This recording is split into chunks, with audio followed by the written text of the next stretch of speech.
Hey, what's up, everybody? This is the Binge Worthy Podcast series with Nate. Uh, Guest co hosting tonight, we got Blue Waters and we got Hello. Kyle. What's up? Yes. We got Hey. Kyle Jackson. And tonight's topic is LGBTQ and their fight and the fight for representation. We're going to discuss some awesome film and movies and TV shows that represent the LGBTQ community, and talk a little bit about their impact on us culturally, as well as just that, as I said, the fight for representation. It's been a long time coming, and we're at a space right now where it's like every other show either has a gay character. It's not just the gay character anymore. You know, we got T.S. Madison hosting her own reality show on a major network. We have networks dedicated just to the LGBTQ community, movies, films, superheroes, leading men and women, individuals hosting and starring in their own productions and such. But we're not going to jump into that right yet. But how are you guys doing? I'm good. You, I'm you good. sure? Yeah. I was just trying to give it a little time for somebody else to answer. I didn't want to be like talking over people and shit. But Yeah, Blue, he all right. He'll be all right. He'll I, get I over it. absolutely will, because let me tell you something. You know me, I'm gonna jump up in there. So you already know. You already know. I'm the Banji. I'm the Yeah, Banji girl. I'm the Banji girl. definitely, definitely, ain't nothing wrong with definitely that. Banji. Ain't Definitely. nothing wrong with that. So we were praying for no whammies tonight. I'm trying to, not pull out any mics or no cords because I've been making mistakes lately. But so first of all, Kyle and Blue have already been co-hosts this season on the show, and I want to introduce them to and give their contribution to tonight's topic, and tell us a little bit about what they do. So we're gonna start with Kyle. Can you tell us who you are, what you do? So I am basically just a creator. Like I am an actor, writer, director. We were just talking about the play that I directed with Nate, which was an LGBTQ centered play that featured him showing his cakes in 2015. Uh, I just want to Oh, let you know. I want to let you know. First of all, I just did an interview and they brought up that play. I just want to let you know I did that play because you're my friend. Um, I d- I did that play because you are my friend. Um, and we had joked about doing that play for years. And shout out to our friend, our mutual friend, Martique. He was supposed to do that play with us. Mhm. And when I say people know me from that and nothing else that I've done, and it's very awkward. Um, I'm sorry. when it was fresh, people used to literally look down and look at me, and it was very. And I live in Baltimore's own, one of Baltimore's own Gaber neighborhoods, uh, Gaberhoods, isn't that what they call it in Philly? Mhm. And yeah, so yeah, and I didn't realize that many people saw that play, but I But forgot it but ran that long. you got some really good actor reviews from it. He always Yeah. talk about the cakes. But aside from the Because cakes, people know me. Like Kyle, I've done several plays. I was in a whole theater company for like 10 years. People know me from that. And it's very awkward because it's people who didn't normally come to see the plays that I did. It ain't like you ain't shy about them cakes being out. Them old It wasn't about being. I wasn't nervous about it. It was just out of everything that I did. That's what you know me for. yes. That's all we know you for, honey. That was the But sorry, I got off on a tangent there. But I'm a writer, actor, writer, director. I also do I'm also the editor of a LGBTQ online magazine, Bear World magazine. Deputy asset editor. Sorry, deputy editor. Oh, deputy editor. That means we Bear about to World. get a. That means we about to get a feature, Blue. We about to get a feature. all right. We can work it out, but Especially yeah, with my new boudoir photos. but yeah, I do that, and like I also host a podcast for Bear World, the Bear World podcast, which is on hiatus right now. We on hiatus between this first and second season. We're probably gonna come back this summer, and yeah, that is what I'm doing basically. And Blue, I'm sorry, I'm addicted to these sparkling flavored waters, and they're a little strong. How about you, Blue? I do absolutely nothing. I don't do jack crap. That's my story, and I'm sticking to it. I like to stay out the way. So You're not gonna do that because I'll give your resume for you since you don't want to do it. No, you know I'm not. I'm not the resume. Blue is do a a little bit of talented go-go dancer. Okay. He has a specialty. He has a specialty. But Blue is a performer. He's a singer. I met him. I actually met him at Coppin as I met Kyle. And we eventually worked together with the theater company that I work with. And I learned that he was a phenomenal singer. He sings in a group now. What's the name of the group? Jonathan and the Experience. Bluebells. You tried it. the Bluebells. The Bluebells. Oh my goodness. It's Jonathan Gilmore and the Experience. But you know what? You can compare us to them because let me tell you, they were some singing sisters. They were singers. I'm okay with it. And I've actually worked with Blue in a production that I was doing, Blueprints, and he is a phenomenal singer. That's how I even called him back to do the show because I remembered he was a singer. He finally returned a phone call, and he's also a radio personality. He has his own show on Big Exposed Radio called The Cocktail Social. That's a cock with a K. That's the only way you're supposed to have your cocks. Right. He's on a brief break and they'll be back in May. I think May the 7th. Yes. No. May the 7th. May the 7th? That's a Friday? Yes, you sure that's a Friday? Let me see. Oh, because the 9th is Mother's Day. Yeah. Right. Yeah. Yeah.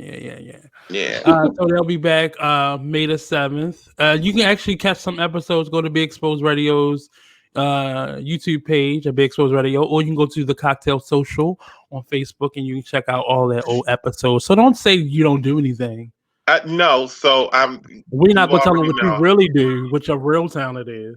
That's what you should have led with, but you know what I'm saying. That's how I make my money. I don't want them type of ratings. That's how I make my money, baby. I'm just saying, I don't want them type of ratings. But but tonight we're gonna talk about some films that we all have seen. We've all talked about. I didn't pick out some of the most popular ones. I wanted some that were Black centered, but within the LGBTQ media, television, entertainment history, there are some significant milestones in terms of TV shows and in terms of actors and actresses or performers or roles or opportunities. But we are in a space where there's a plethora of opportunities. Real stories are being told. It's not, just straight people playing gay. And we have a couple movies like that's in our lineup, but it's also representation is really important, and we are seeing like a rainbow of individuals getting an opportunity, from the reality shows of RuPaul to big blockbuster movies like Moonlight that's shedding a light on LGBTQ life. And it's everything in between that: comedies, reality shows, movies, TV shows. And the latest thing to come out was actually T.S. Madison having her own reality show on what's that? What channel was that? I should know that. Is that HBO? That's not HBO. I'm not sure. But it's WeTV. She's on WeTV. Okay. So she has her own reality show on WeTV, and they finished their first 6 episode sneak peek. So hopefully it's being brought back for a second season.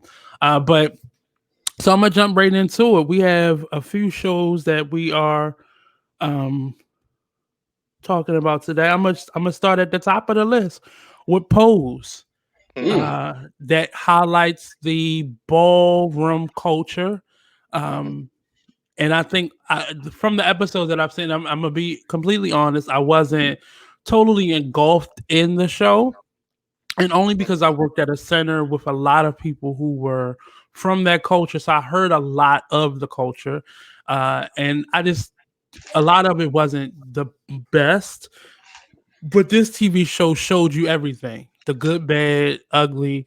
And I think it's the first of its kind to actually show or to highlight on a major network channel, cable channel, but network nevertheless, to show that lifestyle in its honesty. It was more so posed as kind of a love story to Paris is Burning. Okay. Can you tell people what Paris is Burning is? So Paris is Burning was I would say a docu-film, one of those documentaries. That's what it was. It was a documentary that came out, I want to say, in it was like the early mid 80s. Wasn't it the 80s? I want to say it was not. It might not have I'll been. Look it up while you're talking about it. It might not have been the 80s. It might have been the 90s, but it might have been the 80s. It actually, it may have been the 80s. 1990. It was 1990. Okay. Yeah, I think it was filmed in the 80s, but it came out in like 1990. Yeah. And basically it gave a short snippet, a little history about the ballroom scene, which was actually started by drag queens. So the ballroom scene, everything about the ballroom scene, because of the pageants that they would compete in, and it evolved. And what happened was they started what we would call houses, and these houses would compete against each other for trophies and prizes, and that's how the gay culture the ballroom culture was born.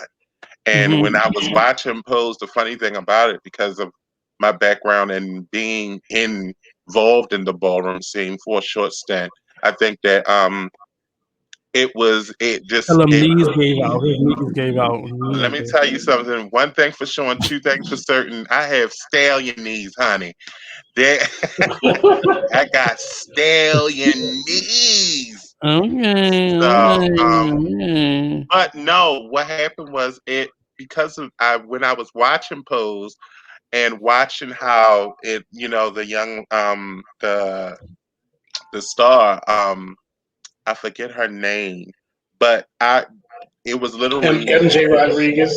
Yeah, she reminded me of so many of my friends, because we used to do that. We used to, there were young gay men and women that didn't have any place to go, or they couldn't be themselves at home.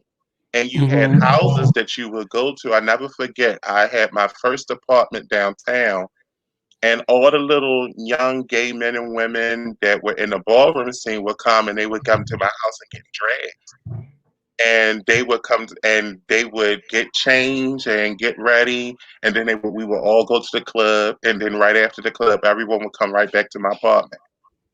And it was so much fun. It was so much drama. It was so much energy. And so watching Pose was really nostalgic for me because I experienced everything that I was seeing. And everything that they were doing in Pose is basically I would say it was like a love story, a love letter. How accurate was it? So if you watched Paris is Burning, you would know the characters that each one of those they kind of blended some of the characters in Pose. They represented, absolutely. Mm-hmm. Absolutely, because Electra is definitely Pepper LaBeija. And so which one was she was the House of Abundance, the mother of the House of Abundance. No. The House of Abundance was no.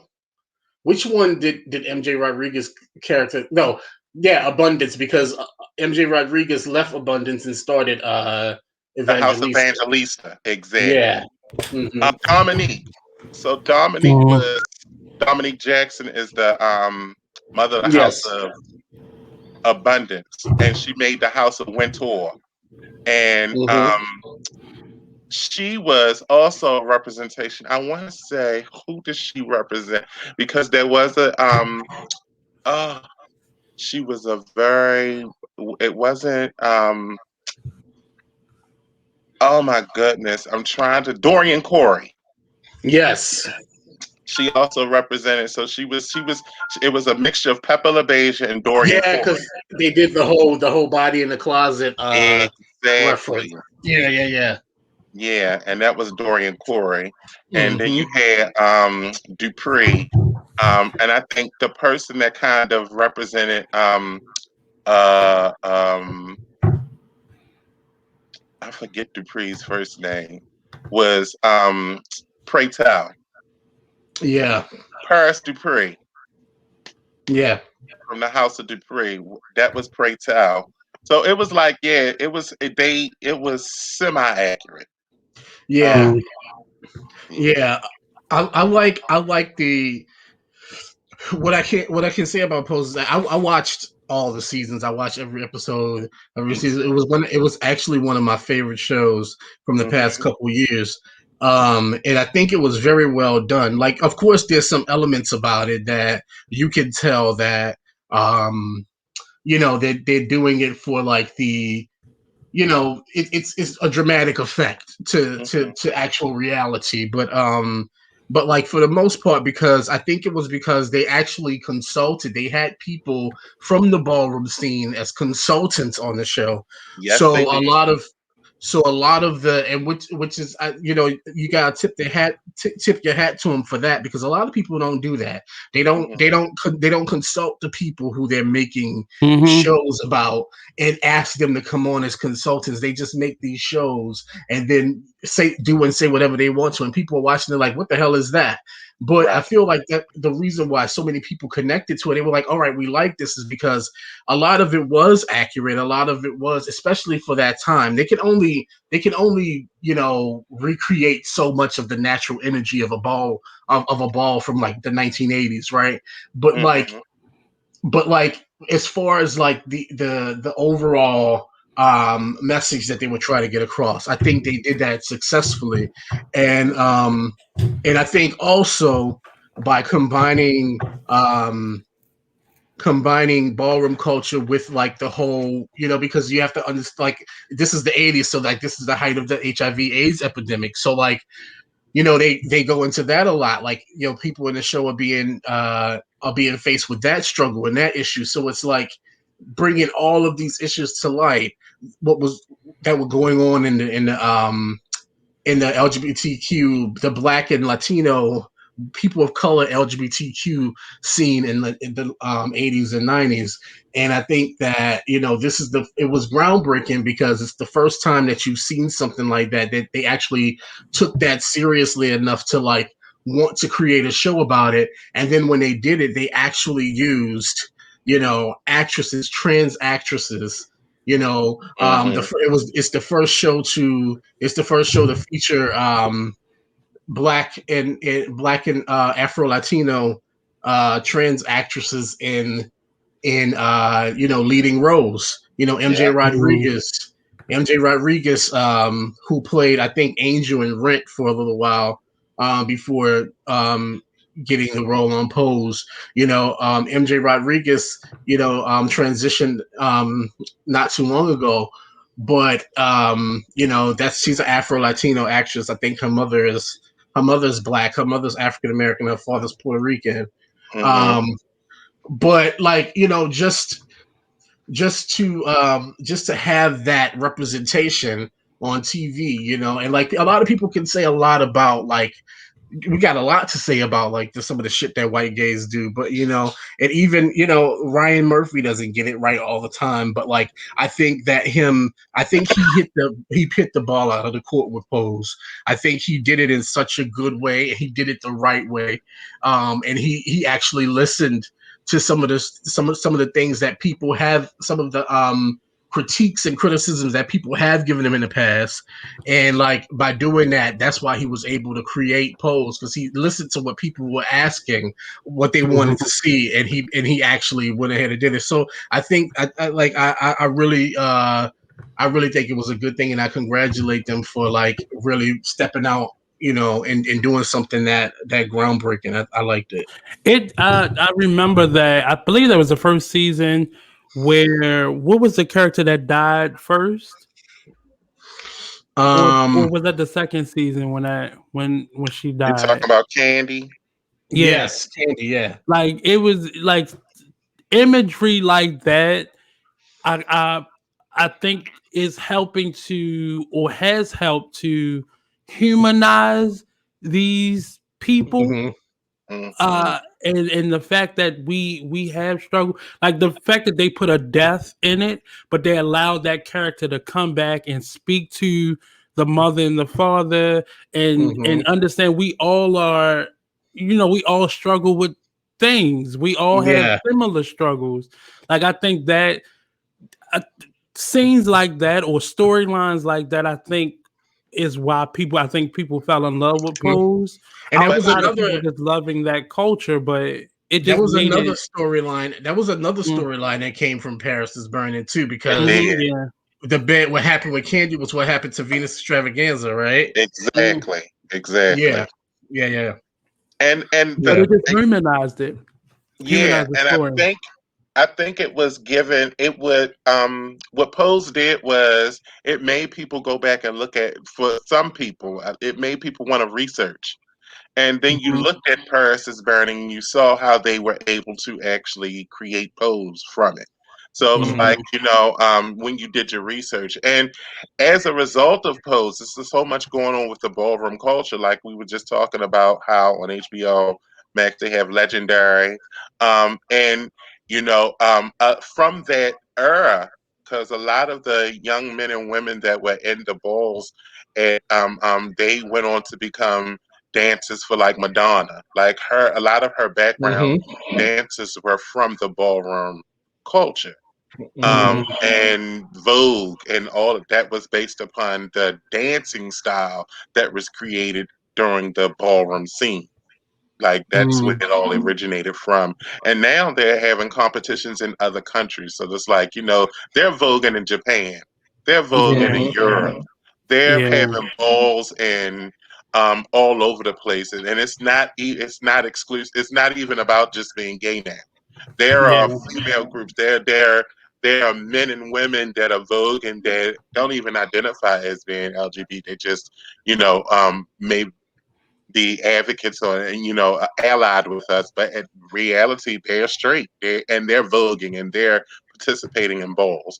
So it's and that's exactly what Willie Ninja the guy that actually they did a lot of commentary with him in Paris is Burning. That's what he stated he wanted then in the 80s. He was like, I want us to be able to transcend just this little pocket of reality, and we want to go beyond. We want to go into the world. So now that's happening.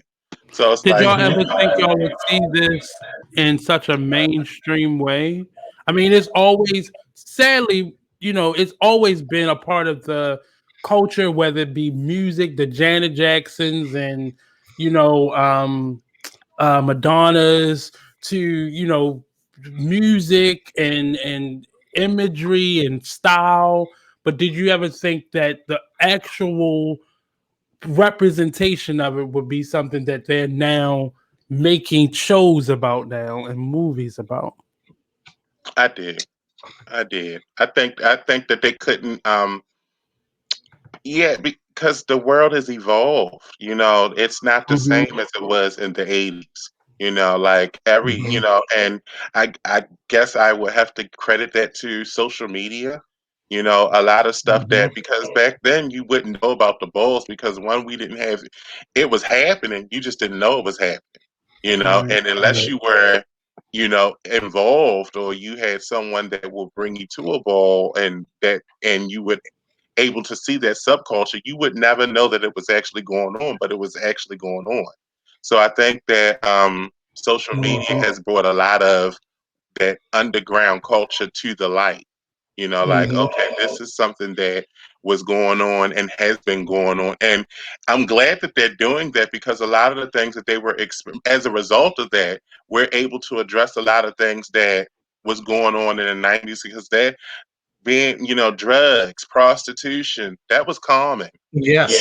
It I was was just about to say that. Yeah. Yeah, it was survival for us, and people didn't look at that. Now they're able to tell their stories. Like, a lot of the I want to say Damon and the other Little Poppy they were actually two teenagers. I want to say they were like 13 and 14 in Paris is Burning. That's who their characters were basically based upon, because they were out and it was probably like 12 o'clock at night or something. And their parents had basically was like, if this is what you're going to do, you can't be. And they were out surviving. They were taking care of each other. So, and that's why those houses were actually started. And so, as a place, they were safe havens for children that were disowned by family members and abused and runaways and things of that nature. So yeah, I think that it was, I could see it actually coming to the light. Now I got two things to say before we move on to the next one. The first one is a comment, the second one is a question. So the first comment that I want to make is that, like, I agree with everything we were saying here, and I think that Pose, like something like Pose, is so important right now, because like Blue said, it shows how we have evolved, because like people have a better understanding of these things, and the fact that Pose was able to get onto a major network and become the hit that it became on a major network with trans women, a show about trans women in lack of a better term, quote unquote fags, or faggies, like Baltimore, which, like we would say in Baltimore, faggies, on a TV, voguing and shit. And this is on a major network, and people are watching it, not just gay people, because if it was just gay people, it wouldn't have been as big of a hit as it was. These are like regular people, like people that are not like us watching this, So and that's the reason why it became a hit. So that part of it is great. The other part of it is, it also shows how much work we still need to do even with that, because like that whole storyline with Candy, getting murdered and being put under the bed in the same way that Venus Extravaganza was, probably trying to survive, trying to make money, and as a transgender prostitute, and getting found out by a guy and getting murdered. And we still have that happening. Like these trans women are still getting murdered and killed in the streets. And so it shows it poses good because it shows us how far we've come, but like still how far we have to go. Because in the 80s this shit was still happening in the 80s, and it's 2021 and trans women are still getting killed. It was so put under a today it's still being blown off, but you have to see it now because there's so many different platforms and individuals with big platforms that expose it, and all that you're saying, like I remember the first time I saw Crooklyn. I saw RuPaul in that bodega scene. And I remember seeing RuPaul, knowing who RuPaul was from her entertainment and other career, and seeing her in that and understanding how, even when I saw that at the age I was, I knew that was like, oh my God, like they put RuPaul in this mainstream movie. And fast forward to today, like people need to give RuPaul more respect than they give her now. I know a lot of people are going at her throat left and right now because people have the freedom to be ignorant nowadays. But I'm watching that now. Fast forward to today, where every other show or every show you turn to has a representation in some fashion or form, whether it be Ellen or RuPaul or some, on some gambit. Now, Little Nas X is representation everywhere, and it's still not enough. Even being from the Black community, seeing that it's still not enough. How far do you think this is going to go, or is this a fad? That actually feeds into my question that I was saying that I was going to ask, which is like me and my husband was just having a conversation when I was in London last. For those of you who don't know, I have a white British husband, and really? All right. But for everybody, it's so funny because when I say that, people like, I don't want people to be like, I think it's funny sometimes that people be like, oh, he must like white men. Y'all, that's the first white man I ever dated in my life. Okay, leave me alone. But anyway, okay, Eve. but no, like we were just talking about it, and he was saying like how, back in like that, he listens to all the stories, even in London. Like he lives in London, and he has older gay friends in London who tell him about like all of the underground spaces that gay people used to have, and how much fun it used to be, and blah blah blah blah blah. And he said part of him feels like it's good that we're getting this acceptance and this push forward now. He said, but he feels like that comes at the expense of having like these underground spaces, these queer spaces that's just for us, that nobody else, everything is so commercialized. Everybody's watching Drag Race, like heterosexual girls are watching Drag Race and getting makeup tips now. Like it's not just for the queers anymore. So like with that acceptance comes the fact that that all of the things that used to be queer and quote unquote different are not different anymore. They're being commercialized. Like we were just talking about with Legendary, it's being commercialized, but that comes with acceptance, right? Like when they accept it, like that commercialization of a culture that was like really queer and really like underground becomes something that's not underground anymore. So how does that make you feel? I'm gonna say that I see it as a double-edged sword. I'm glad that it's people are, for those young men and women, and including myself, those bars, those spaces were safe havens. That was the only place for a lot of young gay men, women, and transgendered individuals to actually express themselves.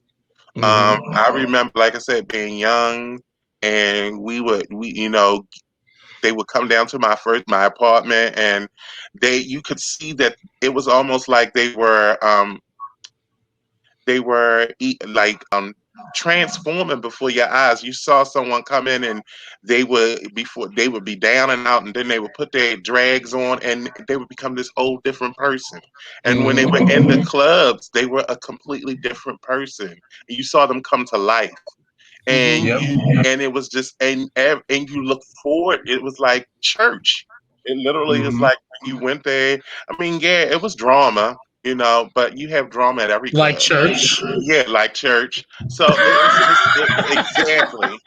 It was, and so yeah, it was. I think that's my fear is it won't be a safe haven for young gay men. It won't be a safe haven any longer because now everyone's everyone's privy to it, and you're no longer there. There was some discretion because it was a bubble. And when you stepped outside that bubble, it was like what goes on in Vegas stays in Vegas. So when you was in drag and you out there Vogue and you doing your thing, when you went to the club, only people that knew you were there were people that was there with you. Yeah. But now it's like you don't have that anonymity any longer. So it's like, yeah. And as you're seeing, most of those clubs are being torn down, most of those safe havens. And so now young people don't have places where they can actually go to do those things. Yep. And I think I guess that's going to be to wrap that up, that's probably going to be the challenge for us as the LGBTQ community, right? To be like, how do we allow people to give us space in the world to like not be to be able to be ourselves, but not commercialized, but also like make sure that we hold space for ourselves in our own spaces. And that's just creating boundaries, I believe. Yeah, exactly. Just like within the Black community, we still are fighting for boundaries. We want to be like in the hip hop world. We want people to embrace it so people can monetize it and be successful at it. But we still want to maintain our culture and not have it watered down. Exactly. We watch a lot of these housewife shows and we hear the lingo and the slang, and it's not any, and it's not like the LGBT community created the verbiage or created the style, but at the same time, it was the origin of it. We made it popular, and no respect is being given. So I like the idea of making space for it and just creating boundaries. This is ours. Always give us respect for this. Always give us, our rights for this. And then I think, like the Black community, it has to be a self-respect, like a unified self-respect within the culture. So nobody can come in and just take it or steal it or use it. Because I remember movies, a lot of movies that were about LGBTQ people. It was often straight people playing gay people. I remember Kerry Washington played a transgender woman, and Life is Hot in Cracktown. And it's not you're an actor, so you should be able to do anything. But it's like, why couldn't you find tons of these people that are now all over TV and all over the entertainment world to play that part? Why was Kerry Washington the only choice for you? Or some, but that was posed definitely. I want to really give some space for it and really get into it, because I don't like watching something and coming back and watching it. I like this new culture of binge watching where we get all the episodes and we can watch everything at one time. But I wanted to get into it, but this is not. It's not entertaining. These are people's real lives and real stories being portrayed through these actors. And often a lot of these actors are people who went through this. I'm watching a lot of interviews and little mini documentaries on these various trans women and drag queens that are stars in this movie who share a lot of these storylines. So it's just interesting to watch it, and I really want to get in and watch it now that it's coming to an end in its third season. I really want to get into it and be able to just watch it. And I wish I was on the train as it was coming out. Maybe I would be a little bit more, but I didn't know what it was going to be, and I didn't want to watch a mockery. And I thought Hollywood was just about to turn something on its head and shake whatever. Yeah. So next up, the Birdcage. So the Birdcage was actually a remake of a movie. And it tells the story of this this drag house owner, cabaret owner, it's called a cabaret, and his drag queen, we call it a wife or mate, husband. Yeah, because they were married. Right. So the husband who's the drag queen, parents are coming into town and doesn't know about his lifestyle, doesn't know, and he forces the husband, played by Robin Williams. So Robin Williams and Nathan Lane star in this, and they are trying to hide. Well, Nathan Lane is trying to hide from his parents his new lifestyle, and it's funny. The humor is because you got Nathan Lane and Robin Williams in this, so it's going to be hilarious. But it is I fell in love with the story. I really wasn't, aside from all the humor, I didn't really like the movie, but I love the storyline. You know, forcing yourself and others to live a lie just to make somebody else comfortable. And this is what our stories are being able to give, these big lessons in this. And all he had to do was just be who he was. He was a grown man. But did either of you enjoy this movie, or was this one of your? I've seen it so long ago. I can't even. I like, to be honest with you, I would have to. I think I need to watch it again because like I was kind of young when I saw it. Like this came out in 1996, right? So when I saw this, I was like 12. You know, like 12, 13 or something like that. And so like I like being who I am now with a better understanding of who I am, I might receive it differently. But back then I do remember thinking it was funny. I do remember laughing at Robin Williams. I always used to laugh at Robin Williams though, because he's stupid. He's a fool. R.I.P. R.I.P. Robin Williams. But yeah, I thought it was funny. I like this. I like the storyline too. Like the storyline is definitely something that's relatable to most LGBTQ people, because we move away and then we get it. We create our own lives, right? Because we don't really have the space to do that.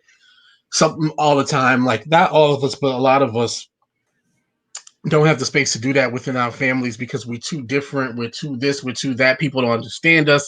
So like a lot of gay people, it's really true that a lot of gay people or LGBTQ people, queer people, end up moving away from home to be themselves. But then like that whole storyline of like you move away from home and create this self, away from home. But then when home visits you and you realize like your life is completely different, you're like, oh shit, like what am I gonna do? Like they don't even know that I'm doing this. They don't know I'm doing X, Y, and Z. They don't know this, and you kind of forget because you're in that space of living your own life. So yeah, I think that's a story that a lot of gay people, no matter if you're black, white, whatever, Asian, whatever, we all can relate to that story. Going from a pose extreme to Birdcage extreme, living out loud on one side to, living out loud, but I gotta go back in the closet. And what was so funny about this movie was it was so obvious that they were hiding who they were. And it was, I think that's the underlying humor of this was them trying to fit themselves back into a closet.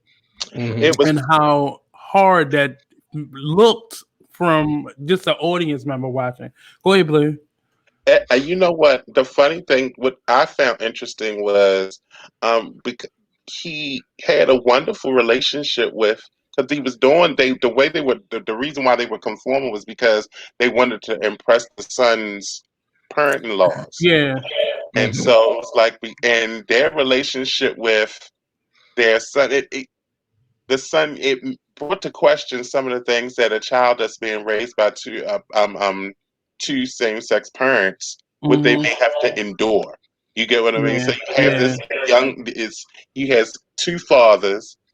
His mother is completely okay with it. They have a wonderful relationship as co-parents, and you have this straight son who you've provided everything for, but you can't really connect to him because he's attracted to females and you're attracted to men. So there's a disconnect there. And you saw that play out, and it was really hilarious. I enjoyed the Birdcage. This is one of the favorite. I actually liked all of the stuff that you picked. I think all of the shows were good, but this is one of those ones that I can still watch it today, and I will fall out laughing because it was hilarious, but it was the messaging hilarious. that was a little weird for me, because it was putting yourself, people loving who you are, but when it affects them or they think it's going to affect them, they want you to change. I need you to, can you just be this for a little bit? Like, at what point was the son going to reveal that one dad is a drag queen and the other dad is married to this drag queen? At what point were you going to expose that? And you see it happen when you have like gay, straight friendships. A lot of times when if you are like me, that's super gay. When you go around your straight homeboys, I didn't even know that. As the day is long, I'm as gay as a rainbow in Oz. I just thought that you really like to hydrate your lips. I just thought that's what it was. Yes, I definitely like to hydrate my lips, baby.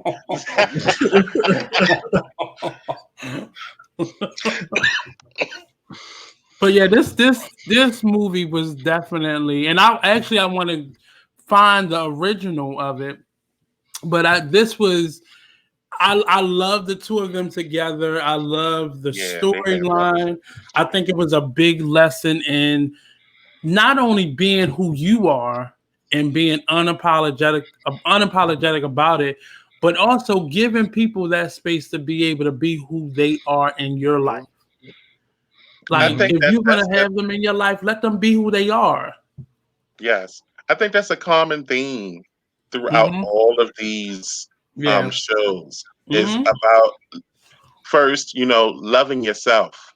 Yeah. And then loving yourself enough to be able to be you unapologetically.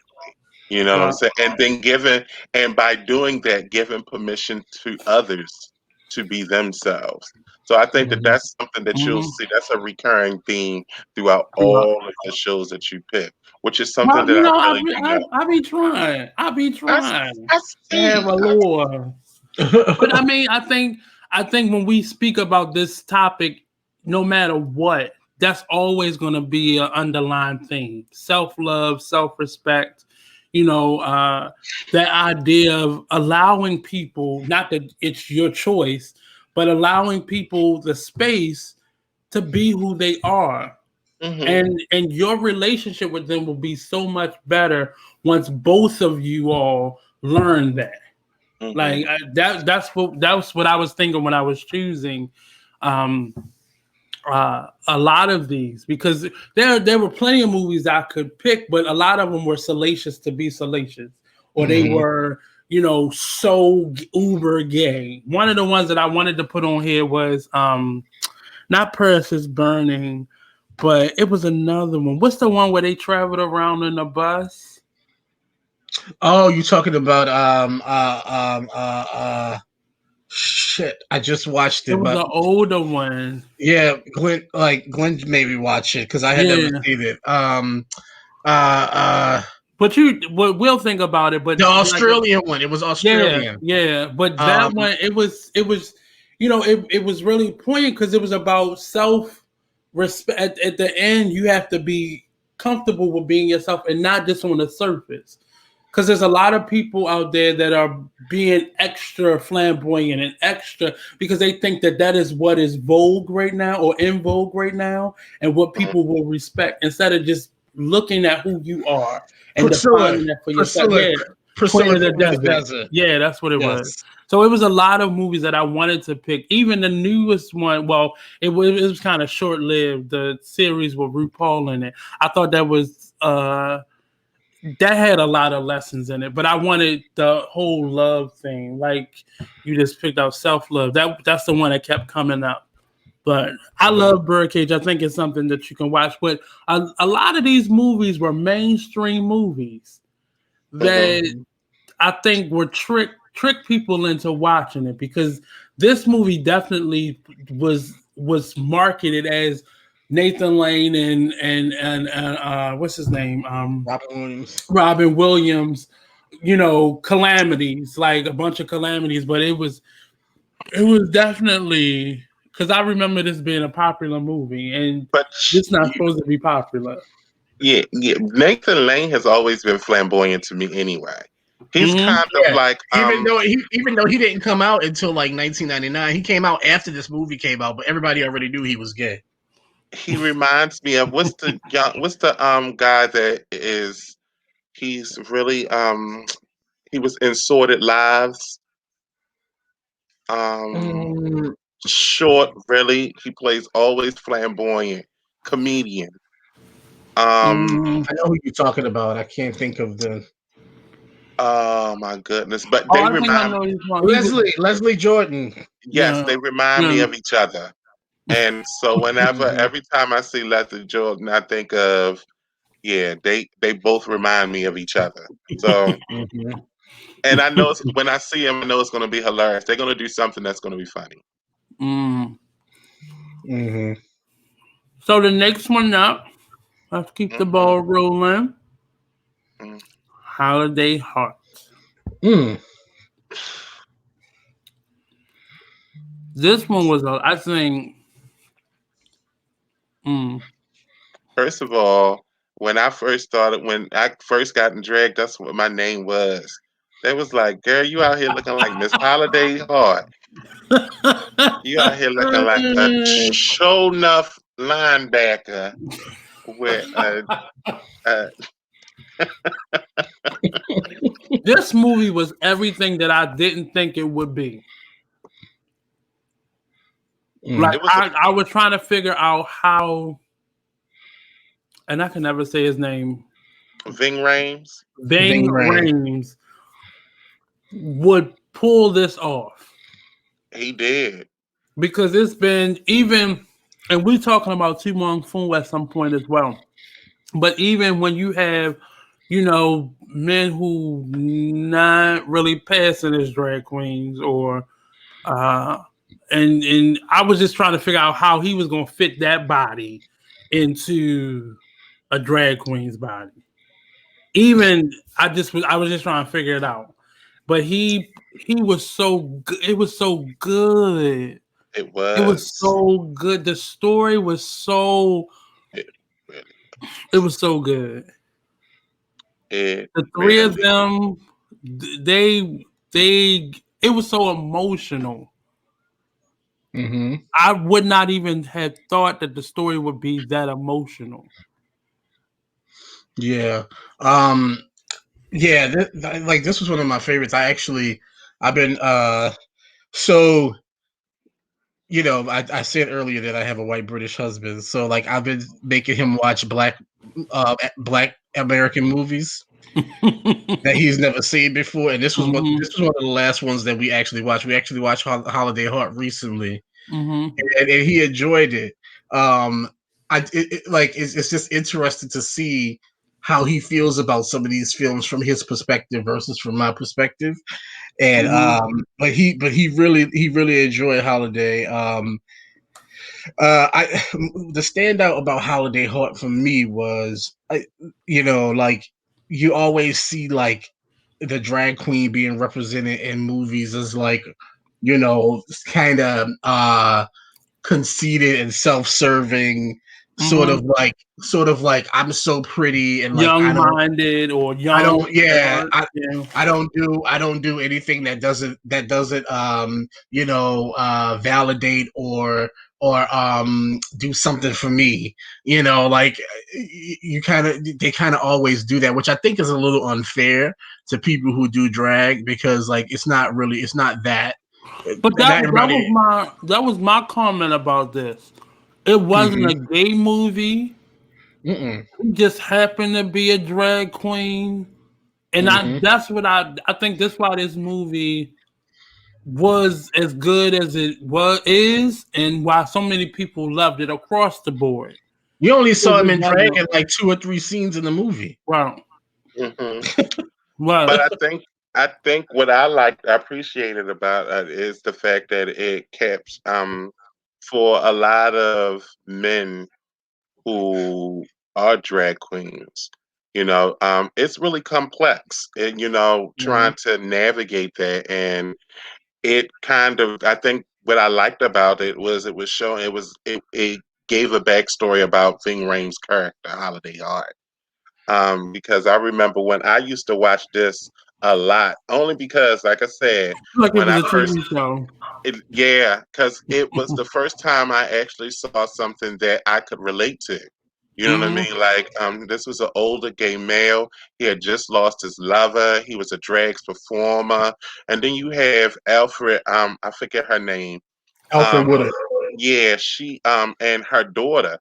And I remember, like, for me, as again in the ballroom scene, a lot of the drag queens, the transgendered females, were the mothers. And they would take these young people in that were strung out on drugs or prostituting, and they would try to like nurture them, and that's what he was doing. And so again, seeing that in real time, like, was like, I'm glad they're able to see that this is, they gave him a backstory, and it really tied in. It really resonated with me. I love that story, Holiday Heart. It was so real, though. It was a real depiction. Even the man who played her boyfriend at one point, like their interaction, his interaction with Holiday, it was so real. I've known this person. My mother was friends with a Holiday Heart. Like, this was a real person. It wasn't a caricature.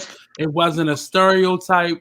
He was real. Like, I mean, you are a friend with a Holiday Heart. It's in my DNA. It's gonna be passed down. I gotta have a child, so they don't have a Holiday Heart. But I also like about Holiday Heart is that, like, very rarely do you see, and this is me speaking as a Black person, as a Black American, very, very rarely do we get to see movies, LGBTQ movies in the Black community where LGBTQ people are taken seriously. Yeah. Like, you know what I'm saying? Even in the funny moments, even when you could tell Holiday was being over the top or a caricature, it's like the movie did not present. When he walked into that funeral. Yeah. Like, even in those moments, it's like they still approached it with like this sense of sort of like humanization that you never really see. Like, you don't see a lot of, and like we'll probably talk about it. I'll probably talk about that a little bit more when we get to another movie on the list.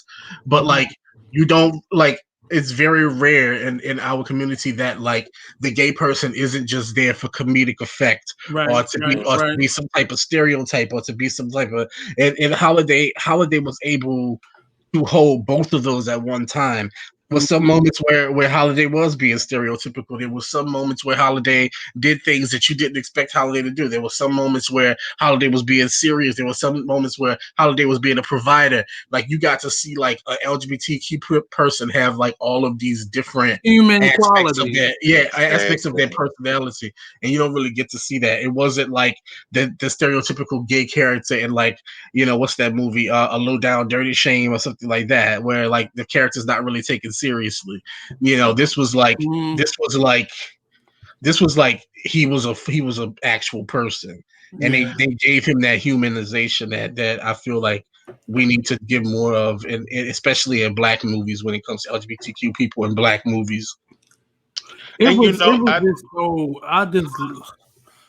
so funny. It was so real. Like, it was moments I cried at this, moments from the open. Like I said, walking into that funeral, I laughed out loud watching this. Mm-hmm. Like, it was too. You went through too many emotions in it for it not to be taken seriously or respectfully. Mm-hmm. And a lot of people don't know that this was based on a play too. Holiday Heart by Cheryl West, who wrote Before It Hits Home. Yeah. And she has a way of flipping the switch, and giving you a story that you would not expect to happen. We all heard of the junkie mother. But in most movies, she makes it. She cleans herself up. She fights to have a better relationship with her child. This doesn't happen in this. You know, the man in the character, the straight man, quote unquote straight man, would beat up the drag queen. Like this, that doesn't happen at all. It would not have happened in this. You know, the drag queen would have said, "Man, to hell with that child. I'm going to Paris." It didn't happen. Like, she has a way of flipping a story and making it something you would not expect from all the characters. But yeah, this is. I watching it for this. I had the same emotions that I've had every time I watched it.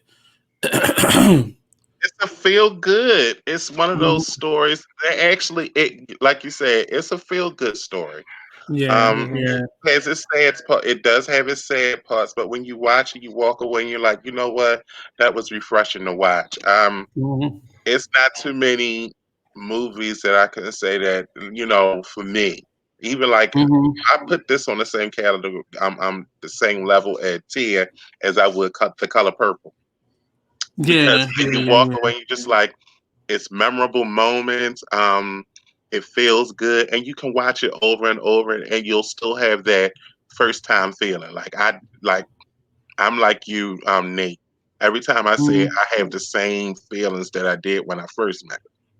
And I'm just shocked that this type of stuff was allowed to be seen when it came out. Yet another production that came out. Wasn't this the 90s? Holiday Heart. This was 2000. Yeah. It came out in the year 2000. Just amazed that this was something somebody. I can understand somebody writing it. I would have seen this on stage, and would have understood how a theater community would have seen this. But this was something I knew all types of people who watched this. Yeah, but loved it. Yeah. So, Holiday Heart is definitely at the top of this list. It really, I think it just normalized the gay Black man. Not enough to make people ultimately change their point of view, but definitely let me think twice. Let me, because he might fuck me up, because I just remember that his relationship with the boyfriend and him thinking he was a pushover and learning that he wasn't. But that was Holiday Heart. Go watch it. This one different, because I'm not into the superhero genres of movie. It just doesn't, you know. It didn't do it for you. I'm not saying I didn't like this movie. I'm just saying I'm in superhero movies in general. Oh, I love. Normally I go with other people to watch them. It's not me my neither. first choice. Yeah, it's never my first choice either. Oh, I am. Well, let me tell you. I told you I love me a good geek, and I like my gamers and my guys that like anime. That's my And husband. Don't we both? That's me and Blue husband too. That's my husband. He dragged me. He drug me to see. He dragged me to see Endgame. I was like, I don't want to see that. He made me go and see it. I was like, oh, okay. And so, and the reason why I think this is this was because this is a black superhero. So this is why I liked it. Also, so what makes it, I guess, is because his daughter's relationship. His daughter is a lesbian, and she's also she's a superhero as well. Like both of his daughters are superheroes. But what made me fall in love with this was not any of that, but Jordan Calloway. Jesus, be a black man with a sexy body, because he was gorgeous in this. Yes, indeed. So, but the whole Black Lightning series, I think that it's a superhero series. I think it the daughters, his oldest daughter's, her battle with her sexuality and everything like that. You saw that play out, and that's a struggle as well. I think that in a lot of the movies, it's coming from a gay male's perspective, but gay females have a lot that they have to endure as females as well.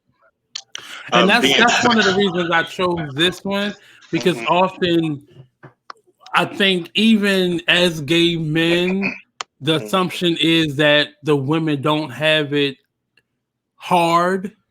And it may be, the term may be as hard, but it's a struggle no matter what, because if it's something that you want, but somebody else who you love don't respect that, or you don't understand what it is that your desires are telling you, it's a struggle. And I think everybody, and as we're speaking about representation, and I think everybody needs to be represented, because we don't know what children are watching these things and being able to see themselves, and it may not give them a clear roadmap to their best selves, but it at least gives them an opportunity to see somebody that looks like them, having the feelings that they're having.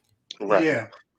And I mean, I that whole idea that lesbians don't have it as hard is gay people, and like in some, I mean, it's gay men, I should say, in some aspects. Like I think it's true, but it's not necessarily true. And like we got to see explorations of that, not just in this, but I don't know, you didn't put it on the list, but one of my favorite black LGBTQ lesbian movies is Pariah. And I don't know if either of you have ever seen Pariah, but that's a really good movie, and it really does delves into like the coming out process for a girl, for a young black lesbian girl, and like how her family reacts to it, and so like I just feel like we always, like black, I mean, not black men, but just men in general, always get the sort of like get the chance to have that sort of like, no one likes the fact that I'm gay and everybody hates me because I'm coming out storyline. But like women are never really given that same sort of like storyline when it does happen, especially for like a lot of these lesbians who are butch. What do you want to be, a man? You know what I'm saying? And so like, yeah, that's like, I to be honest with you, I've never watched Black Lightning. I probably should, because I didn't even, when I saw that on the list, I was surprised because I didn't even know that had like any LGBTQ characters in it. Like, to be honest with you, but yeah, that's like, just listening to you say that about Black Lightning, then that kind of like, that draws a line and correlates that to sort of like to Pariah for me. Basically doing the same thing Black Lightning is doing, seems like it's doing the same thing that Pariah did and like opened my eyes to. And fucking just to give a quick little shout out, fucking Kim Wayans. I don't know if you ever see her do a dramatic performance, but her as the girl's mother in Pariah, that is an absolutely like fantastic performance. I think it's a shame that she didn't get like an Oscar nomination for that, because y'all should watch that movie and look at Kim Wayans' performance, and like it shows you like the type of shit that parents do to lesbians when they come out. It's not just always gay men; it's like lesbians too. And the way her mother reacts and the way her mother acts in that situation, wow! Like yeah, watch that. I didn't know Kim Wayans could act like that. I mean, they never really gave her a chance. They kind of put the light on the brothers, with the four brothers. She definitely shows her dramatic chops in Pariah. Like she definitely goes there. And it's like it's layered, and it's like it doesn't all unravel at one time. Like you see her unravel piece by piece by piece until the end. She kind of like just blows up. And you're like, damn, like that was really fucking, like she was really good in that movie. So I just wanted to say that. And I want to see more content that from the perspective of the parents. You know, we've seen several different movies. I'm thinking of a movie Monique did, where the premise of the story was the daughter being missing, but it really culminates into her relationship with her gay son. But I want to see more movies where we see the space being given to parents who are, in essence, losing a child and gaining a child at the same time, if they allow it to happen that way. You know, but I've sit on a couple different panels and did some diversity training where we had parents involved. And I remember one I did for the state's attorney's HR team. And I remember this trans man, his mother sitting on a panel with us, and she expressed it as if she was the death of a child and then gaining a child at the same time. And understanding that you have to give people space to grow. You can't just change and expect the world to change with you. It's going to be, especially if they know you as this, you have to give people that space and communicate with them. You can't just go away, hide, and come back as this new person and expect for them to love you the same, but respect you as this different being. So I want to definitely see more content pushing that narrative and understanding what that may feel like from the parent or guardian perspective, or your loved ones in general, your friends and family. But definitely I want to see more content. And that's definitely they do delve into that in Pariah too. Y'all should just watch that movie. It's really good. But they definitely delve into that too, because they show you like both of her parents' process with them realizing that she's a lesbian, and like you get to see like both her parents both have very different reactions, but like they both kind of go through like this whole phase of trying to like figure it out, like you see it with her, like you see it, and then when her parents have the argument at the end, and you get to see the different aspects of like what that acceptance looks like for each parent, and it's just really interesting. That sounds a lot like Before It Hits Home, where you see the dad be the one who becomes the caretaker and the mom leaves. Like this turns it on its head. That's pretty much that's a very good like comparison, because that's sort of in some way what happens. But yeah.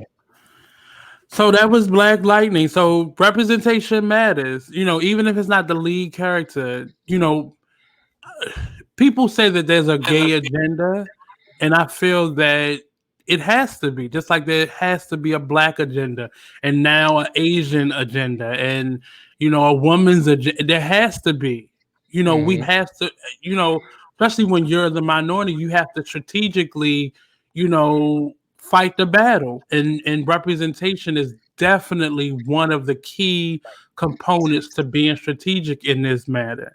And using it in entertainment is definitely a key, because people get to see, representation of who these people are, and then normalizing having these people, because these people exist in real life. So I don't understand. It's just like, we went through in our college career as actors, people telling us either we didn't look like the leading person and we didn't fit an image, but there are fat people in real life. There are gay people in real life. There are women in real life. There don't even want to give you Hispanics in real life. Don't even want to give you the parts that you good for. Tell me stuff like, I was too fat to play. I was too fat to play a sharecropper in Louisiana in the 1940s. But they cast we're not gonna be triggered. We're not gonna be triggered. A skinny light skinned person. Like, bitch, how you cast a skinny light skinned person to be a sharecropper? And that he's supposed to be he's supposed to work under Louisiana sun with that complexion.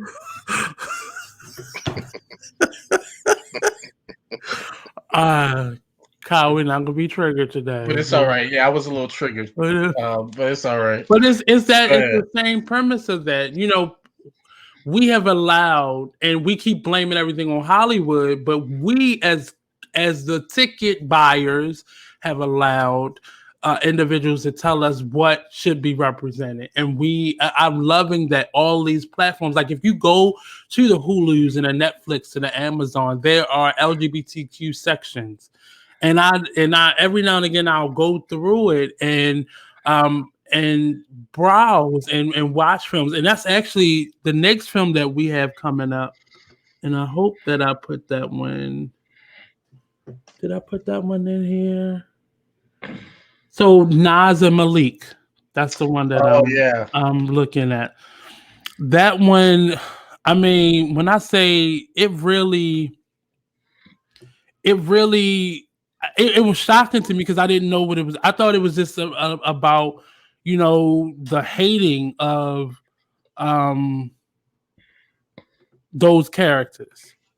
And I had no idea what I was about to get myself into in terms of watching. And it was really an interesting story. So I'll let you two kind of, and you watch, and I know you saw it, Bleu. Did you see it, Kyle? No, I didn't see that. So tell us what you thought of it. I thought it was wonderful. I thought it was one. It was one that needed to be. It would spark a lot of conversation. The reason why, because these two were two Muslim men, teenagers. Neither one knows anything about Islam, knows that it's very, very rigid. Yeah. And so struggling with your sexuality and struggling with your spirituality, like that conflict, and becoming a man all at the same time, can break you. And so for them, I don't see that struggle. They weren't struggling with their manhood. They were struggling with their religious doctrine was telling them about who they should be versus how they felt. And you can see that they genuinely loved one another. Like, I think one was more so comfortable with himself and the other one was struggling because, he was trying to, respect his religion, and that's what his beliefs was. That's what he was taught how he should be. But he still had these feelings. And let me tell you, I always the part for me that kind of made like the handstand was like, I was in my head, I was like, oh my god, y'all on this train being all like lovey dovey, and y'all not even considering who could see you. And the sister, it was some weird thing, but that's how it usually is. It's like when you out being a complete mess and you think you're getting away with it, and some random person that you don't, you know what I'm saying, sees you when you acting a fool, and it's like, then you see the same person at a job interview, like, oh my God, they saw me pumping down 25th Street in 9-inch stilettos. Or somebody see you in the street and call out your full government when you acting a fool. Yeah, that shit happened to me. I never forget. I was 19 years old. I was at the club. I was walking in the club Fusions in New Orleans. There was a club named Fusions that we used to go to. And I'm walking. I'm just like real gay. I got my. This is back in the early 2000s. So people used to flip their collars. I had my collar flipped. I had some tight jeans on. I was like just giving it. I was like, yeah, this boy I went to high school with, he was in the parking lot across the street, and he called me. He said, "Hey, Kyle Jackson." And when I tell you, my head turned around, my head went like wham, Kyle, and my head like turned around. I was like, "Who the fuck?" I'm sorry. He got clocked. Yes, but ain't nobody even know. And it was so funny because I could really relate. Naz and Maalik's story reminded me of a situation that I had with a young guy that used to he used to pick me up every morning. And we would catch the bus together. He would come to my house, he would knock on the door, I would come downstairs, and I would walk with him, and we would catch the bus together. And in my mind, every day he would do this. And he was the sweetest guy. He'll always guy. be your man in your mind. Yes, baby. Let me tell you something. That was my boyfriend. Has a hit and you couldn't tell me anything. He would give me $5, and I would go to the store and buy like candy. He always would watch out for me. Now, he attended he this. Had a little pimp. He wasn't my pimp. He was definitely my boyfriend in my mind. He went to a band school. I went to a school. He went to the school down the hill. I went to the school up the hill, and people from our school would get beat up by people from his school. So, and he would be my protector. He wouldn't let anything happen to me. He was the cutest little thug that I could think of and everything like that. But Naz and Maalik reminded me of him. The way that their relationship was. He was very protective. And I want to say, I don't know which character was which. I want to say Naz was, who was Naz the one was the short one, and Maalik was the taller one. Naz was the more outgoing one. No, Naz was the one that was more confident, the one that was about to get them hemmed up, and Maalik was the one that was struggling the most. Yeah, he reminded me of Naz. He was really he had a personality. I like Naz's character. And it was a very interesting film because it had a backdrop of racial profiling, very much so racial profiling. The fact that they were Muslims, they were being followed by this detective, and she caught them. She caught them doing that. Dude, he pulled them into an alley and was kissing them, and what they thought they were being followed for was totally different. They were actually being racially profiled because of their religion. Right. And it was it was sad because that's what I thought this movie was going to be about. That's what it was being marketed as at first.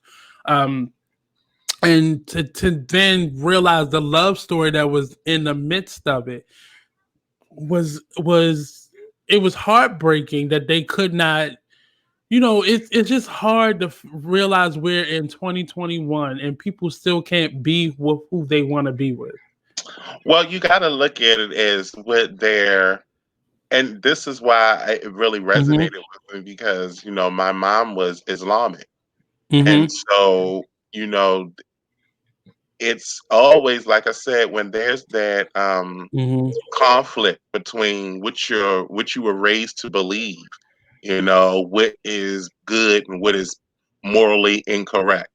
And for Islam, that being gay in Judaism, being gay in Christianity, and being gay in Islam is frowned upon. And and when you are devout, when and Naz and Maalik were they were into it, the entire But I think family. Maalik was more into it than I think Maalik was into it more than Naz was, because Naz in this story is the one that comes out to his parents, and you wouldn't thought that Naz would, but you would think that it would be the opposite way around, but he actually was the one that came out to his family, and then the parents didn't want him around, their child, so they kept him away from him. So I didn't grow up Muslim. I had Muslim friends, and I understood how serious it was. But even in this story, that took place in, I think, in London as well. It was just, these stories need to be told, but we also need to balance these stories out with stories that show us how we could be, because this story didn't even end well, because they are separated. The parents have forced them to separate at the end of this movie. So it doesn't really show, it's not a happy ending, so to speak. We don't really know. It's like a kind of a blurred ending to the story, but it doesn't really give hope to you being able to fall in love with who you want to fall in love with. But Kyle, I think you'll really love this movie. I think I want to watch it. It's a really good story. It's a really good story, and the backdrop of it is very political, very racially driven. Because that storyline is going to bug you throughout all of this. The fact that white lady is following him around the city so much. So remember why? Yeah, they're only she's following them because the guy gave a false report about them. And the reason he did that was because he was trying to get them on something, like sell them a gun, and they was like, "Get the fuck out of here!" And he got mad at the way that at their response to him, so he gave her a false narrative about them, which made her because at first she was like, they selling Pokemon cards or some shit. She wasn't even paying them any attention. They were lottery cards. I know, but I'm just saying, it was something that was it was real insignificant. Yeah, it was irrelevant, and she was like, "Look, let them go," and he was like, "No, these two are into some shit," and that's why she started following them the way that she was following them. But I just like the fact that it had that teenagey feel to it. These two young guys, they're exploring their sexuality, they're close to one another, and it wasn't all about sex. You saw their intimacy. Like, they actually had real conversations with one another, and they were, talking about a lot of things that when you in that teenage puppy love phase, this film kind of got it caught that for me, and I was like, oh, this is really cute. I can relate. I understood. I was there. I felt that, and so I really enjoyed this. But like I said, I wanted to see more content from the parents' perspective, but it also shows how you can be stunted by your parents' ignorance, fears, and shortcomings. Like, it really. Because the moment he came out, they separated them. Like, it wasn't even a conversation, at least, with them. I wonder. I don't know what type of. I don't know if they had a budget, if this was a large budget film or anything like that. I don't think they were able to really. I don't think they were able to really go into depth. That they had to just hit the. And it was more so about their relationship than it was the family, anyway. But exactly. Yeah. It was really this would be something that I wish I'm always trying to make something into a TV series, but I would have liked to see more because it kind of fizzled out at the end. But yeah. So this was Naz Maalik. Definitely something I feel like you should watch and get into it. So we have a couple more. Tonight was a little bit longer, but we go try to get through them. So this one right here. This one right here. On the side of representation, it really, it highlighted not only drag culture, but that pageant drag culture as a competition. But the interesting part, that what I've been hearing about this movie recently on Reddit more so, is the fact that these were 3 straight men playing drag queens, and that part was the part that is now being talked about. So that's why I ended up putting this one on the list, because it was a big LGBTQ movie, but it brought out so many people because of the Wesley Snipes and the I can't remember the Puerto Rican's name. John Leguizamo. Yeah. And Patrick Swayze. It brought out all of these heterosexual individuals because they all had fan bases. But how positive was it for the LGBTQ community to have these 3 straight men, unapologetically put on dresses? Well, I think again, like Pose, I think this gives it's kind of like a love letter to the drag queen pageant scene, because again, that was something that's where all of this originated, like the ballroom scene originated, was from them. And I think the interesting thing is that you can be a drag queen and not be gay. Yeah. They're drag performers that are heterosexual. So for these individuals, they had Patrick Swayze, they had what's the name? Who is it? Wesley Snipes. John Leguizamo. And they, to me, if you ever been to a drag show, that's how they, you know what I'm saying? That's how they present themselves. So to me, it was catty, it was funny, it was campy,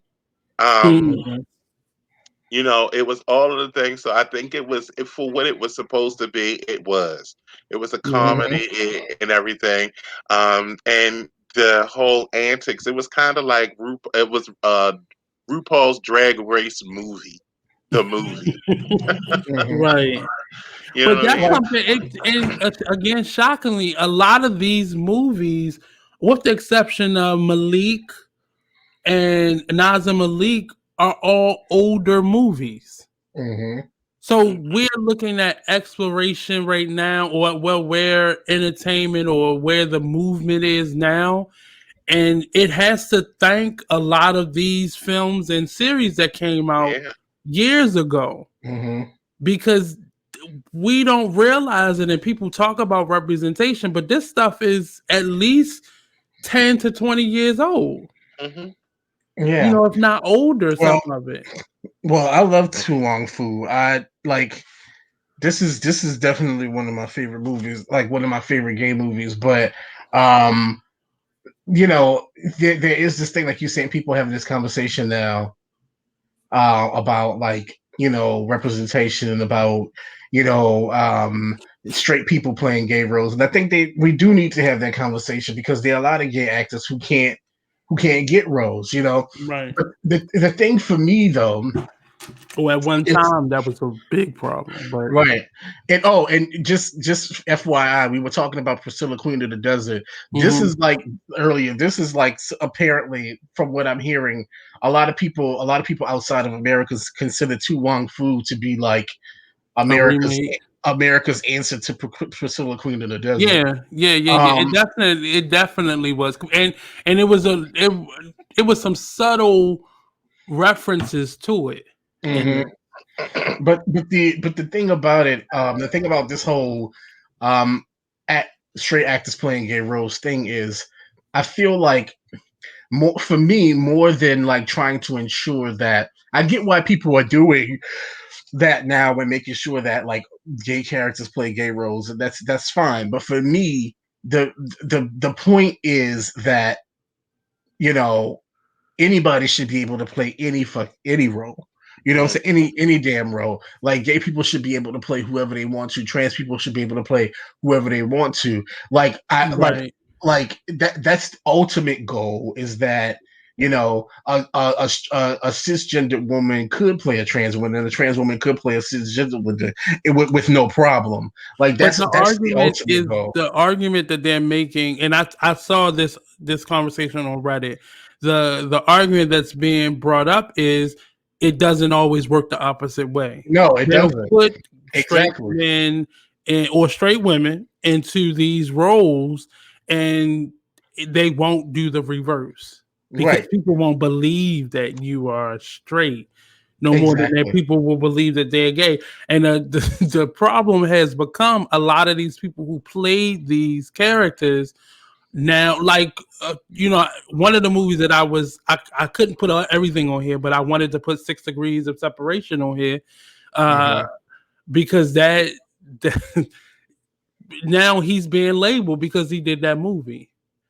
But then another movie we having coming up, he's played, the young guy Keith has played a gay character and kind of didn't get the same treatment as a Will Smith. But it was this the timing that things came out, and that's a bigger difference. Exactly, and that is the difference, and that's what I say when, you know, people bring up the argument about like, oh, this movie was problematic because, like, you know, you had these straight men playing gay parts, but I'm like, but this was also 1995. This is also like before we had the awareness of things, and what they were doing was they were trying to slowly open up people's minds with like certain things. Did this other than RuPaul? Yes, even gay men would have probably shied away from doing it. So like they were trying to slowly open up people's minds to like these different things. And so like you have to take that into account, and you have to also take it to the account of, I personally, I understand why for the movement, people are like, gay men play gay roles and, you know, blah, blah, blah, blah, blah. But for me personally, I feel like as an actor, if an actor is going to embrace the role, then I don't have a problem with it. What I have a problem with is when someone plays a gay character and they just play the stereotype. Now, for Wong Foo, this was a comedy, so like it's a little bit different. They were aware that they were being stereotypes. That was the point. But like, they were good. They were good, and it was scary. It was scary good. They embraced. It was scary good. All three of them embraced their characters so much. Like they literally disappeared into these drag queens. Even Wesley Snipes. And when I first heard Wesley Snipes was getting ready to be a drag queen, I was like, "What kind of ugly mess is that?" Well, Wesley Snipes, I knew his range. It was Miss Chi Chi over here. That's the one that I even could see Patrick Swayze dressing up. But that Miss Chi Chi, I watched his character the whole time because it was so, you know him to be a comedian, but I would have never thought that he would let go like that. Yeah, all three of them really embraced. Really embraced those characters and really disappeared into them, and that for me, that was interesting to watch and very, very, very refreshing to watch. 3 straight men embrace these gay drag queen characters to the point where, like, we didn't even like. I forgot I was watching Wesley Snipes. I forgot I was watching Patrick Swayze. I literally forgot. But that's to me. I think that's what I appreciate about it. That to me is good acting. When you can immerse yourself into a character so much that you forget who the person really is, and you start to really connect with the character that they created. Yeah. That is true acting. When someone says, well, in order for you to play a gay role, you need to have a gay man to play a gay role, I think that's not fair. I think because that's the same thing as saying that, well, you know what, a gay person can't play a straight role. They've been doing it for years. Well, I think the argument then becomes when you find out their sexuality. The ones who've been doing it for years, there was question, but you really didn't believe it. It wasn't really fact behind it. But I think that's where that came from. You should be able to, as if you're a good actor or acting, you should be able to play any character. You get what I mean? Like, and I think that for me, when you were mentioning 6 Degrees of Separation, that to me was when Will Smith said, "I'm an actor." Yeah. Because and they was taking him from what he's used to playing, and he had to play something completely opposite of who he was. Yeah. That's when you show that to me is range. Like, oh man, you can do it. And the movie that you're going to talk about later on, I think that guy has range as well. I think that to me, Will Smith's character in 6 Degrees of Separation was more, to me, he was more like it was more powerful to me. Right.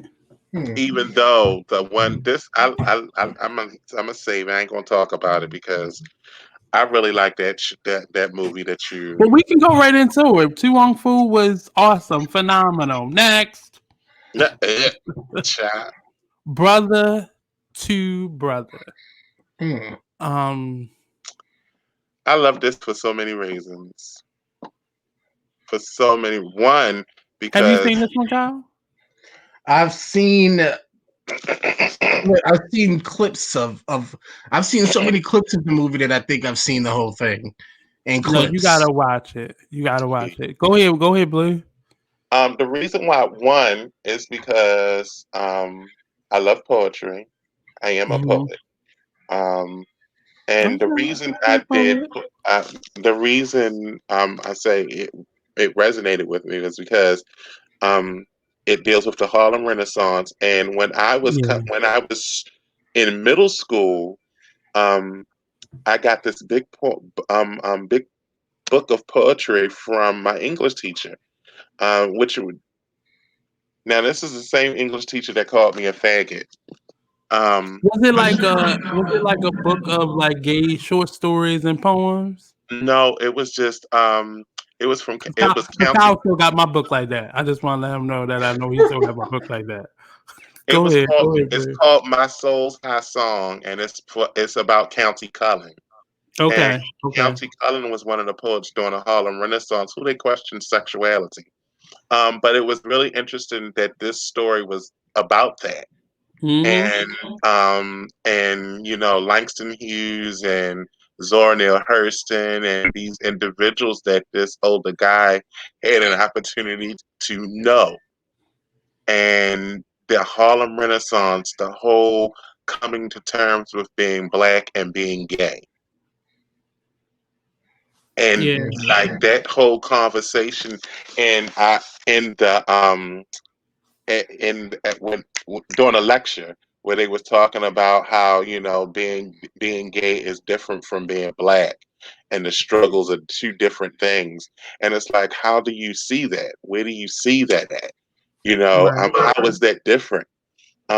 Aside from the fact that you can see someone's color on their skin, but you can't see their sexuality, but the fact that they can't get human rights, they can't get civil rights.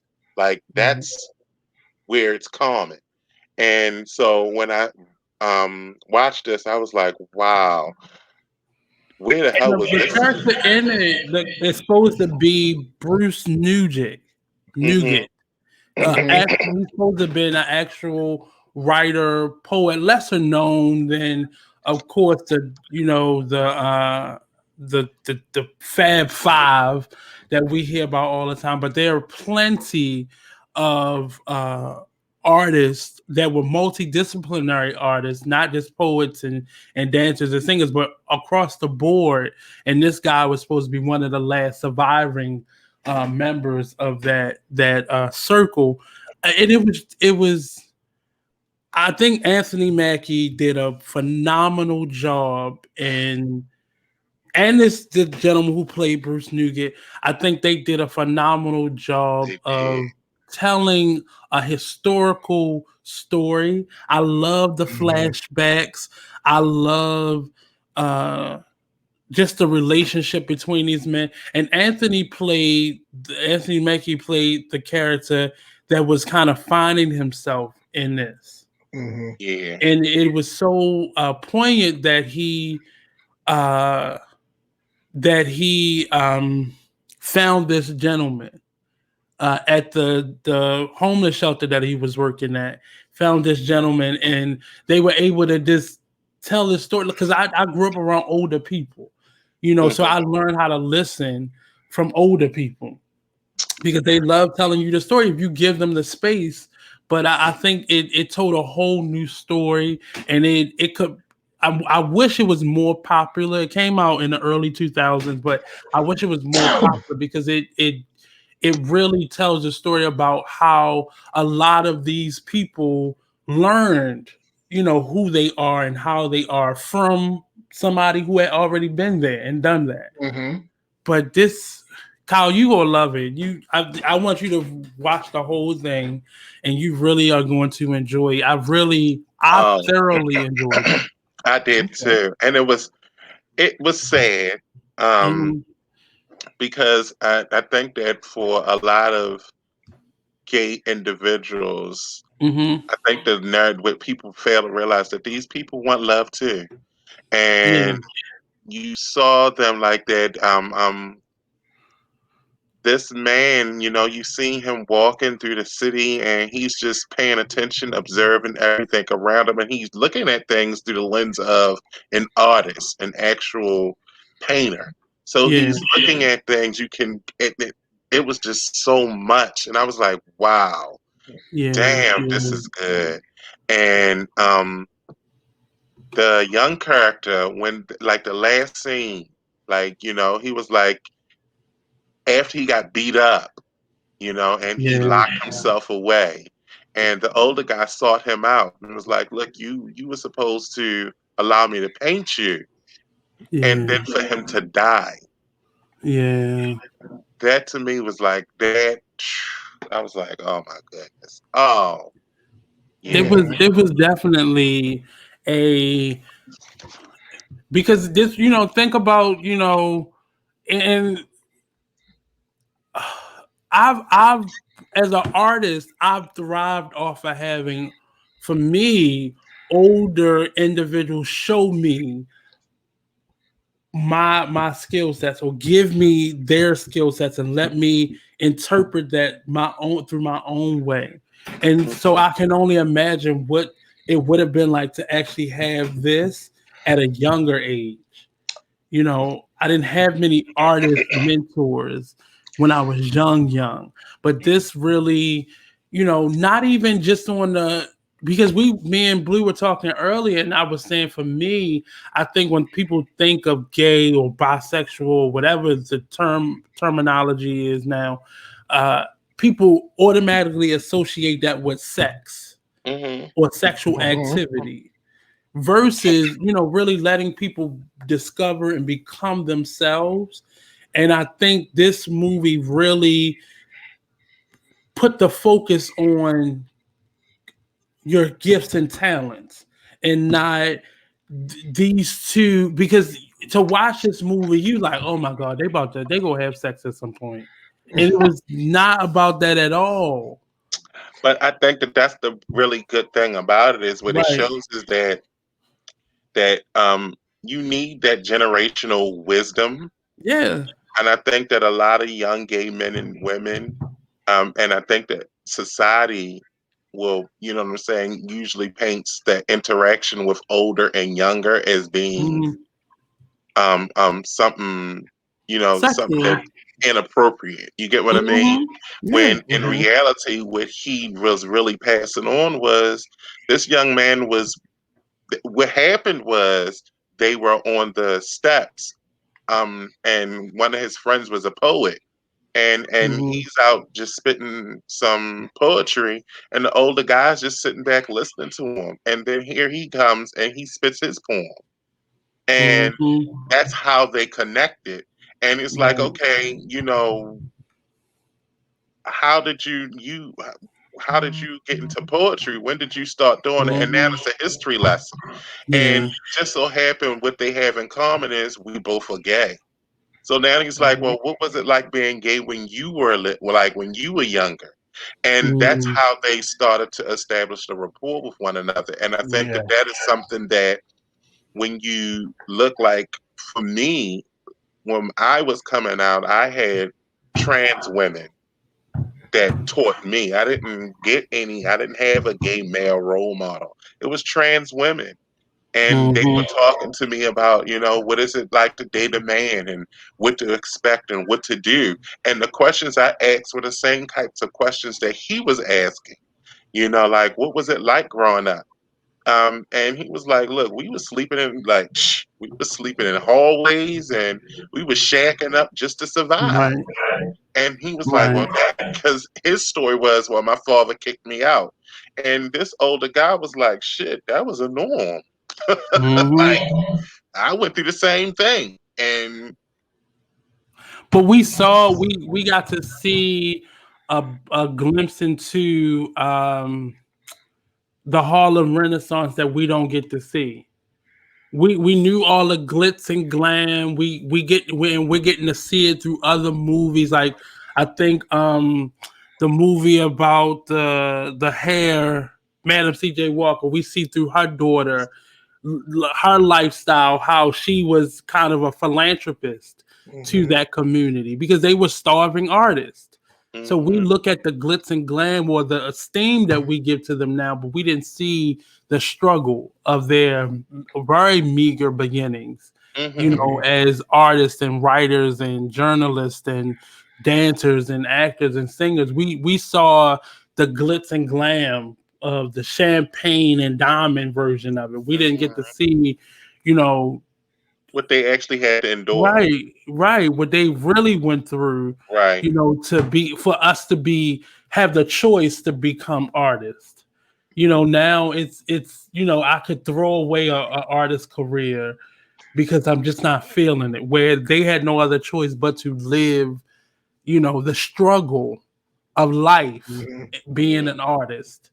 But I fell in love with this movie the same way I fell in love with 6 Degrees of Separation, because it was the honest depiction of people. It wasn't about their sexuality. Even though we saw him struggle with that, we saw him, what that looks like to go to a bathhouse, what that looks like to cruise and, yearn for something and don't know how to go after it. We saw him get kicked out of the house. Many of us don't have that story. I know that wasn't my story, but we don't really think, if you don't go through it. I just interviewed a young man who is gay, and he had his mom and his dad. They were both very supportive. So when he hears stories of people getting kicked out the house, to him it's not even funny, but it's like that it doesn't even register to him that's possible, but that would even happen to somebody. And that's the illusion. But the reality is actually more common than they're not. They're not. Yeah, it's more common, and that's why when I saw this, it reminded me of Michelle Ndegeocello's Leviticus Fag. Oh. And so as soon as I saw that scene with the father kicking him out, I just thought about that instantly. And I remember when I was as an adolescent, and me trying to figure myself out. And when I heard that song and then saw the video, I was like, oh crap because I never had that experience, but I did have the experience of coming out, and coming out is traumatic. Like Yeah. when you're trying to figure out who you are and you don't have anyone that's encouraging you to be you. When you had the world telling you that what you are isn't acceptable and that you're getting hate not only from the world, but you're getting it from inside the house. Like your parents telling you that they don't want anything to do with you. The church is telling you that they don't want anything to do with you. Your friends and peers are telling you that they don't want anything to do with you. Where do you find your allies? And so for this young guy who, even in this story, he was trying to find love. And even when the guy, the His white friend, friend, yeah, that he was attracted to, but because he was conflicted about being a black man and then being gay, that it put a wedge between their relationship because the white guy was only looking at him as like, I'm attracted to you, I like yeah, you, but he was so defensive because he didn't know how to receive it. He didn't know how to accept that love. And I think that was something that he needed to build a relationship with the older guy so that the guy could say, look, because even in his narrative, he was like, look, Wiley had a white boyfriend and they got along just fine. You get what I'm saying? So it was like right, he needed him to be a mentor, to teach yeah, him, to let him know that what you're going through isn't new. I went through the same thing and you're going to be fine. And I think that the ending was really good. Like, that was really yeah. sweet. And it really just put a bow on it, and it Yeah. definitely is. And we're gonna transition into the last one so we can get out here. But this I've reviewed this movie between the first season of the show and the second season. This is like maybe the sixth time because all that we've said about all of these movies, it made it possible for a movie like this to be made. And Moonlight is the last one on the list. And it just everything that we've said about, especially we went from brother to brother to Moonlight, and it really just is about acceptance. It's about self-love. It's about your village, finding that love in you. And this young man, we see 3 stages of his life, and how without the proper guidance, without the proper mentorship, without the proper support, how you could end up. But at the same time, he was able to find it. I think this story was like the gay story that everybody wish they had, where the person is waiting for you at the end. And it really just, I don't know why I love this movie so much. I think I love the picture and that made me love the movie, but I just love this movie. It was hard to watch, but it's still hard to watch. It was hard to watch this time when I watched it again, but it's a hard watch, but it definitely tells a very important story. Yeah. So this was one of the ones that I recently made Glenn watch too. So just go pour it into him. I enjoyed this movie, but like I know a lot of people. I feel like a lot of the gay black community had mixed reviews and mixed feelings about this movie. And some of the mixed feelings was that they wish there was like more of a payoff in the end. Like it was really just about the ending and how like it was just so simple, but I found that simplicity to be like sort of beautiful. But a lot of people didn't feel that way. I was like, what did y'all want? Did y'all want to see them like tear their clothes off or like have sex or something? But like, like I think that seeing him at 3 stages of his life battling this or trying to find himself at these 3 different stages of his life, or trying to this whole idea of self-acceptance, and like usually it was very well done, especially for like to say that the director is not gay. Like Barry Jenkins isn't gay, I don't think. But the writer, of course, at least one of the writers I know, Terrell Alvin McCraney, who is the playwright behind my favorite play, The Brother Size. He was a writer on this film. So like, I think that like it was just very well done, beautifully shot, very well done. Like everything about it was just very, very like beautiful, like pretty, like just it's so weird because it makes all of these ugly aspects of like everything that we go through and like trying to figure out who we are, all these things that we view as like ugly sort of things that you struggle with. It kind of like presented it in a way that it made you feel like it wasn't ugly. It's part of the beauty that becomes you. You know what I'm saying? And it just makes you look at things in a different way. Like just the whole mood of it, the atmosphere just makes you. If it had been shot a different way, I don't think it would have been the same movie. It like even with the dialogue, like the way that the movie is shot and the way that it's edited and the way that it's presented has just as much to do with the story as the actual script. I think it adds to the dramatics of the story. It like the way it's being told. Mm-hmm. Yeah, it like it's like everything. Moonlight is an example of one of those movies that like every aspect of the movie came together to make it exactly what it is, and there will probably never be another one exactly like it. Like because it's just that unique in the way that they told the story, and like they didn't have to like graphically get into anything. Like you had the little hand job scene or whatever, but like it didn't have to graphically get into anything. Like I said, they didn't have to like rip their clothes off and have like a big orgy at the end of the movie for him to realize who he was. It was just as simple as being held. You know what I'm saying? Like just the simplicity of it inside of like this big complex idea of who you are, the simplicity behind that when you get to the end of that and realize that it was really just that simple. I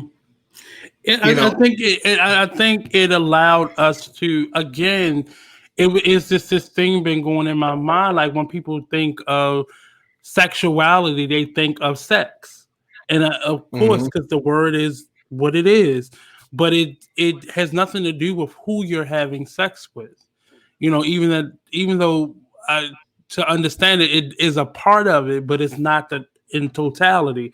Like he was missing that element of touch in his life, and it was taken away from him. It wasn't given to him, and that's what he was yearning for. So the person was important, but it really could have been anybody that had compassion, and the story just really lent itself to him finding that in someone and finding that person. So for their life, both of their lives to come full circle and to find each other again, I think that was the part that a lot of people had an issue with, because it's not realistic. We're not going to find the person, at the end of our journey, but it could possibly be that way. Or that person could just be a representation of the person that's familiar to us, or a love that's familiar, or a type of love that's familiar. But I don't know why I love this movie so much. I just do. I love it. Yeah, it's I'll probably go review it again next season. But yeah, so as we come into an end, thank you, gentlemen, for joining me yet again and sacrificing some good shut eye to be on the show. Can y'all end with letting us know where we can find you at on social media and how we can send you some food stamps if necessary. Yeah, well, on social media, you could Instagram. My personal Instagram is cusp_of_oscillation. That's a lot, I know, but it's cusp of. It's gonna be in the description section. Cusp_of_oscillation. But you can also, and my personal Twitter is World Meet Kyle. But if you want to follow, because I said I'm the deputy editor of Bear World Magazine. If you want to follow Bear World Magazine as well, I run the accounts for that. And Bear World Magazine is at Bear World Mag on Instagram and Twitter at Bear World Mag. And you can also check out the articles and everything that we post online at www.bearworldmag.com. You can find me on Facebook at Bleu Waters, BLEU Waters, or you can join us for the cocktail social every Friday at Be Exposed Radio, 7 p.m. So that's where you can find me, or you can find me out in these city streets, doing what I do best, saving the girls. That's what I do. Saving the girls. Saving the girls. DA, the girls.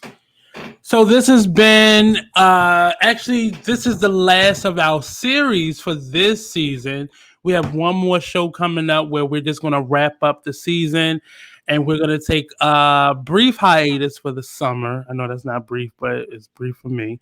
And you can catch up on the show over the summer. We'll be back in August with a brand new season. This has been great. We got a couple more shows than we did last season, and I've had fun doing this. It's been a very thematic season. So you can catch up. Go to www.youtube.com/C/the Artist Exchange, or just go to the Artist Exchange on YouTube, and you'll be able to find our channel. Thank you to everybody that's been supporting us. We've had some really good numbers throughout this second season, much better than the first season, and I want them to be much better in the third season. So definitely look forward. You can find me every Friday on the Artist Exchange radio show, only on BeExposedRadio.com. Also, you can find me on We Are You Radio Monday through Fridays at WeAreYouRadio.com for the morning We Are You morning crew. And also, yeah, that's it. I just got 3 podcasts. I'll be starting a new one probably for the summer because that's what the quarantine does to you. So stay safe, wear your mask, socially distance, wash your hands, respect each other, call your mom on mom's day, send me, some money for boot prints at Boot Prints on Cash App, or you can send me food stamps so I can start paying these guys and they ain't looking at me like I'm crazy. So yeah, that's what we're doing. Binge Worthy Podcast Series only on YouTube. So follow us. Oh, you can follow us on Facebook and Instagram as well. Binge Worthy Podcast Series. Peace out. Thank you, fellas. Thank you. Good night. Night.